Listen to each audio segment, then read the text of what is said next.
মাঝে মধ্যে স্বাস্থ্যস্বরূপ রাতের বেলা বের করে দিত হল থেকে। তো তখন জো হলে আমার এক ফ্রেন্ড ছিল, আমি তার সাথে এখানে মসজিদে এখনো থাকি কিনা আমি জানি না, স্টুডেন্টরা মসজিদে এসে থেকেছি কয়েক রাত আমার থাকা হয়েছে। তো বিগত 1.5 বছর খুবই কম সময় ছিল, কিন্তু যারা কাজ করতে জানে বা সদিচ্ছা থাকে তাদের জন্য 1.5 বছরে যে আসলে বেশি সময়, এটা এই জো হলের প্রাধ্যক্ষ মহোদয়, আমাদের সম্মানিত ভিসি স্যার আছেন, হল সংসদ আছে, তারা সেটা প্রমাণ করেছে। আমি যখন আজকে হলের ভেতর দিয়ে হেঁটে আসলাম, পরিবর্তনটা দৃশ্যমান।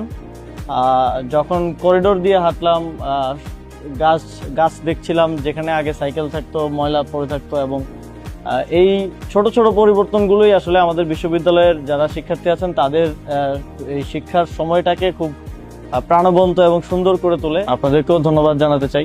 বিশ্ববিদ্যালয়ে স্টুডেন্টরা এখান থেকে বের হয়ে গেলে আমরা হয়তো অনেক কিছু হই, কিন্তু এইখানকার সময়টা, এখানে যে সময়টা স্টুডেন্টরা থাকে, খুব খারাপ সময়ের মধ্য দিয়ে, কষ্টের সময়ের মধ্য দিয়ে পার করতে হয়, আমরা পার করে গেছি।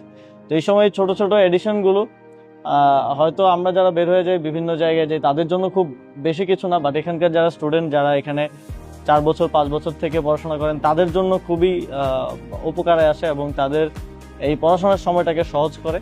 তো এই ক্ষেত্রে যারাই অবদান রেখেছেন, পরিশ্রম করেছেন, সকলকে ধন্যবাদ জানাতে চাই এবং সকলের সুস্বাস্থ্য এবং দীর্ঘায়ু কামনা করে শেষ করছি। আসসালামু আলাইকুম।